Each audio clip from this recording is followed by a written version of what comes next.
CSK के सामने जब राजस्थान रॉयल्स की हार हो गई तो इससे राजस्थान रॉयल्स की प्लेऑफ में सिचुएशन पर शायद बहुत फर्क ना पड़ा, लेकिन टीम इंडिया के तमाम फैंस को इस बात का दुख, इस बात का टेंशन शुरू हो गया कि यार जायसवाल साहब जिनकी कंसिस्टेंसी के हम सब मुरीद थे, वो इतने इनकंसिस्टेंट कैसे हो गए। मतलब जायसवाल की जो ये फॉर्म है, ये वर्ल्ड कप से पहले सोचने को मजबूर करती है कि आप एक मैच में शतक मारकर अगले 6 मैच में आप फ्लॉप नहीं हो सकते। और रोहित शर्मा जब ऑलरेडी थोड़ा इन एंड आउट है, ऐसे में उनका साथी ओपनर भी अगर इन एंड आउट है तो फिर कहानी बड़ी गड़बड़ हो जाती है। जायसवाल ना 190 के स्ट्राइक रेट से रन बना रहे हैं और ना कंसिस्टेंसी दिखाकर खेल पा रहे हैं। और सबसे बड़ी बात है कि जायसवाल की कमियां उजागर होने लगी। जैसे जायसवाल को शॉर्ट बॉल खेलने में तकलीफ होती है।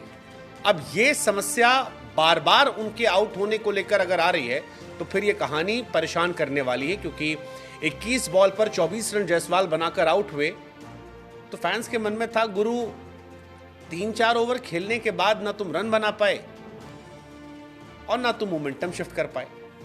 और बड़ी बात नहीं है, मतलब 4 बार इस आईपीएल में तुम शॉर्ट बॉल पर आउट हुए।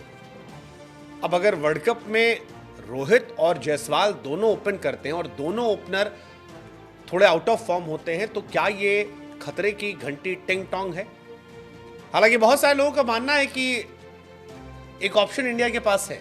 अगर जायसवाल इतने ही आउट ऑफ फॉर्म जाते हैं तो फिर आप विराट कोहली के साथ ट्राई कर सकते हैं। विराट कोहली को आप खिला सकते हैं, विराट को आप आगे रख सकते हैं और विराट आपको मैचेस में ओपन करके दे सकते हैं, जो इंडिया के लिए फायदेमंद है। विराट ने अपना गेम बदलने की कोशिश भी की है और कंसिस्टेंसी तो मैं बार बार कहता हूं कि चीते की चाल, बास की नज़र, और विराट की कंसिस्टेंसी पर कभी क्वेश्चन नहीं करना चाहिए। स्ट्राइक रेट पर आप कर सकते हैं, जिसके जवाब विराट देते रहते हैं। लेकिन जायसवाल साहब ने टेंशन बढ़ाई है अपनी इनकंसिस्टेंसी से, क्योंकि ये सिर्फ एक मैच के चलते हम सवाल नहीं उठा रहे। इस मैच में 24 रन, इससे पिछला मैच था उसमें जायसवाल साहब 5 रन बनाकर आउट हो गए थे।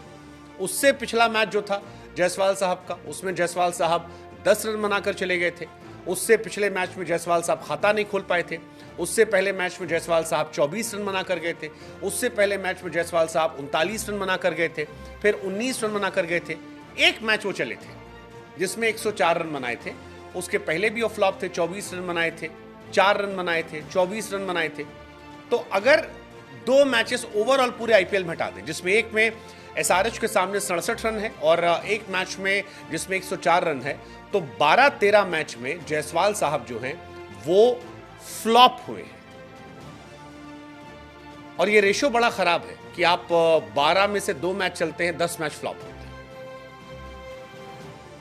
और हैरानी की बात यह है कि फ्लॉप होना एक अलग चीज है, ना आपका इंटेंट नजर आता है, ना आपका वो एग्रेशन नजर आता है, और कंसिस्टेंसी तो लाजमी बात है कि अगर आप रन नहीं बना पा रहे हैं तो फिर नहीं नजर आ रही। 21 ball 24 run, back to back, मतलब ये अब एक सीरियस टेंशन हो गया है।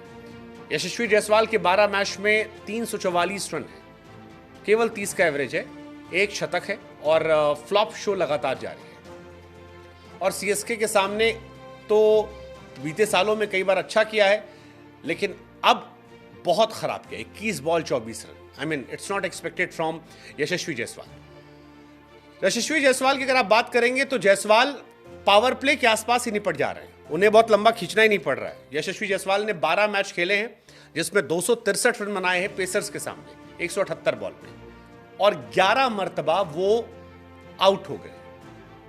तेज गेंदबाजों के सामने उनका एवरेज सिर्फ 23 का है, 147 का स्ट्राइक रेट है। अब प्रॉब्लम यह है कि अगर आप तेज गेंदबाजों के सामने 12 में से 11 बार आउट हो जाते हैं और आप पावर प्ले क्रॉस नहीं कर पाते हैं, और पावर प्ले में भी जो आप बल्लेबाजी करते हैं उसमें आपका स्ट्राइक रेट 125, 30, 35 रहता है, तो फिर क्या ये खतरे की घंटी बहुत ज़्यादा है? और क्या विराट की तरफ देखना ज़रूरी हो गया है? क्योंकि आईपीएल 2024 में सबसे ज़्यादा तेज गेंदबाजों के सामने अगर कोई खिलाड़ी आउट हुआ है तो उसका नाम जायसवाल है। केएल राहुल ये कारनामा 10 बार कर चुके हैं, डिकॉक 10 बार कर चुके हैं, फिल सॉल्ट 10 बार कर चुके हैं। लेकिन जब आप फिल सॉल्ट को देखते हैं तो वो तेज खेलते हैं, राहुल स्लो खेलते हैं तो राहुल पर तंज कसे जाते हैं। राहुल टीम का हिस्सा नहीं है, इसलिए हमें फर्क नहीं पड़ता। लेकिन जायसवाल हैं, वो 11 बार आउट हुए और इसमें टॉप कर रहे हैं। मतलब ये बहुत बहुत परेशानी वाला सबब है। और जायसवाल का एवरेज 30 के आसपास होना, रोहित का एवरेज 30 के आसपास होना, ये टेंशन बढ़ाता है। क्योंकि आमतौर पर यह माना जाता है कि स्लो विराट खेलते हैं लेकिन बाकी दोनों तेज खेलते हैं, रोहित और जायसवाल तेज खेलते हैं। अब आमतौर पर यह माना जाता है कि विराट स्लो खेलते हैं, लेकिन इस साल विराट तेज भी खेल रहे हैं और स्ट्राइक रेट के साथ साथ एवरेज ही मेंटेन कर रहे हैं। विराट कोहली ने 634 रन बनाए हैं 70 के एवरेज से, 153 का स्ट्राइक रेट है।